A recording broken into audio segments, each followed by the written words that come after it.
Segundo Reis, capítulo 23. Então o rei ordenou e todos os anciãos de Judá e de Jerusalém se reuniram a ele. O rei subiu à casa do Senhor e com ele todos os homens de Judá, também todos os moradores de Jerusalém, os sacerdotes, os profetas e todo o povo, desde o menor até ao maior. Então leu aos ouvidos deles todas as palavras do livro da aliança, que se achou na casa do Senhor.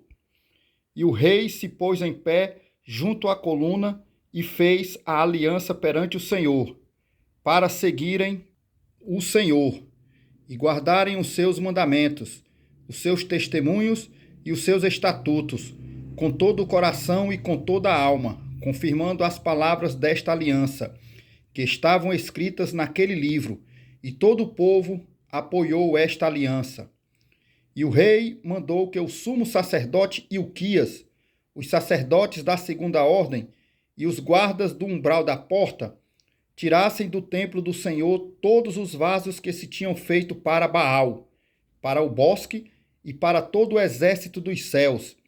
Então os queimou fora de Jerusalém, nos campos de Cedron, e levou o pó deles a Betel.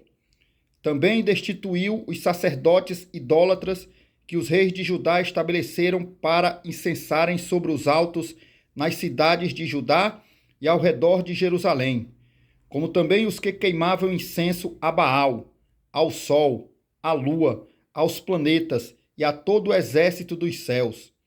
Também tirou da casa do Senhor o ídolo do bosque, levando-o para fora de Jerusalém até ao ribeiro de Cedron.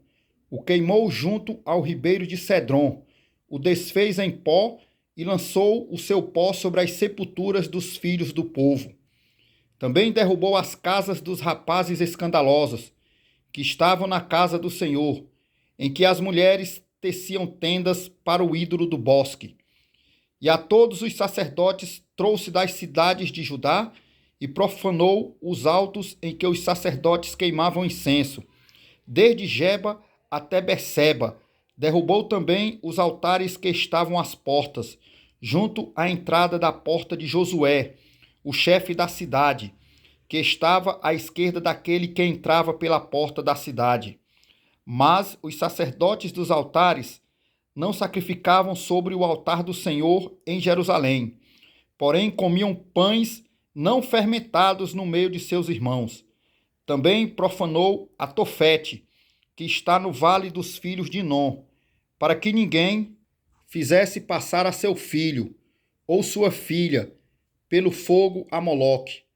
Também tirou os cavalos que os reis de Judá tinham dedicado ao sol, à entrada da casa do Senhor, perto da câmara de Natã-Meleque, o eunuco, que estava no recinto, e os carros do sol queimou a fogo.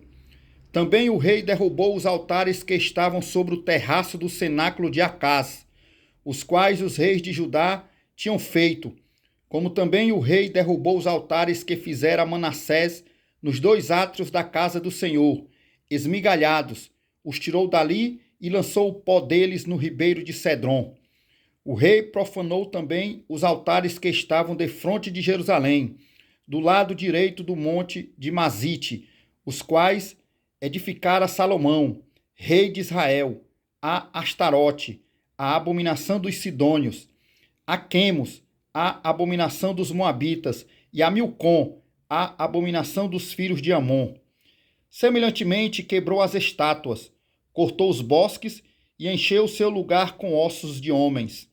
E também o altar que estava em Betel, e o altar que fez Jeroboão, filho de Nebate, com que tinha feito Israel pecar. Esse altar derrubou juntamente com o altar, queimando o altar. Em pó o desfez e queimou o ídolo do bosque. E virando-se Josias, viu as sepulturas que estavam ali no monte. Então mandou tirar os ossos das sepulturas e os queimou sobre aquele altar. Assim o profanou, conforme a palavra do Senhor, que profetizara o homem de Deus, quando anunciou estas palavras. Então disse: que é este monumento que vejo? E os homens da cidade lhe disseram: e a sepultura do homem de Deus que veio de Judá, e anunciou estas coisas que fizeste contra este altar de Betel. E disse: deixai-o estar, ninguém mexa nos seus ossos. Assim deixaram estar os seus ossos com os ossos do profeta que viera de Samaria. Demais disto, também Josias tirou todas as casas dos altares que haviam nas cidades de Samaria, e que os reis de Israel tinham feito para provocarem a ira do Senhor. Assim lhe se fez conforme todos os atos que tinha feito em Betel.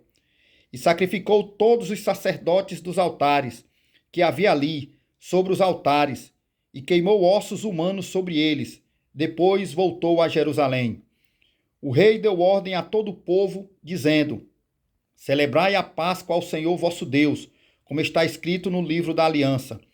Porque nunca se celebrou tal Páscoa como esta, desde os dias dos juízes que julgaram a Israel, nem em todos os dias dos reis de Israel, nem tampouco dos reis de Judá. Porém, no ano 18º do rei Josias, esta Páscoa se celebrou ao Senhor em Jerusalém. E também os adivinhos, os feiticeiros, os terafins, os ídolos e todas as abominações que se viam na terra de Judá e em Jerusalém. E estipou Josias, para confirmar as palavras da lei, que estavam escritas no livro que o sacerdote Ilquias achara na casa do Senhor. E antes dele não houve rei semelhante, que se convertesse ao Senhor com todo o seu coração e com toda a sua alma e com todas as suas forças, conforme toda a lei de Moisés. Também depois dele nunca se levantou outro tal. Todavia o Senhor não se demoveu do ardor da sua grande ira, com que ardia contra Judá, por todas as provocações com que Manassés o tinha provocado. E disse o Senhor: também a Judá hei de tirar de diante da minha face, como tirei a Israel, e rejeitarei esta cidade de Jerusalém que escolhi, como também a casa de que disse: estará ali o meu nome. Ora, os demais atos de Josias e tudo quanto fez, porventura não está escrito no livro das crônicas dos reis de Judá? Nos seus dias subiu Faraó Neco, rei do Egito, contra o rei da Assíria, ao rio Eufrates, e o rei Josias saiu contra ele. Porém, Neco o matou em Megido, e seus servos, num carro, o levaram morto de Megido e o trouxeram a Jerusalém, onde o sepultaram na sua sepultura. Então o povo da terra tomou a Joacás, filho de Josias, ungiram-no e fizeram-no rei em lugar de seu pai. Tinha Joacás 23 anos de idade quando começou a reinar, e 3 meses reinou em Jerusalém. Era o nome de sua mãe Amutal, filha de Jeremias, de Líbna, e fez o que era mal aos olhos do Senhor, conforme tudo o que fizeram seus pais. Porém, Faraó Neco o mandou prender em Ribla, em terra de Amate, para que não reinasse em Jerusalém, e impôs à nação uma pena de 100 talentos de prata e 1 talento de ouro. Também Faraó Neco constituiu rei a Eliaquim, filho de Josias, em lugar de seu pai Josias, e lhe mudou o nome em Jeoiaquim. Porém, a Joacás levou consigo para o Egito, onde morreu. E Jeoiaquim deu aquela prata e aquele ouro a Faraó. Porém, avaliou a terra, para dar esse dinheiro conforme o mandado de Faraó. A cada um, segundo a sua avaliação, exigiu a prata e o ouro do povo da terra, para o dar a Faraó Neco. Tinha Jeoiaquim 25 anos de idade quando começou a reinar, e reinou 11 anos em Jerusalém. Era o nome de sua mãe Zebida, filha de Pedaías, de Ruma, e fez o que era mal aos olhos do Senhor, conforme tudo quanto fizeram seus pais.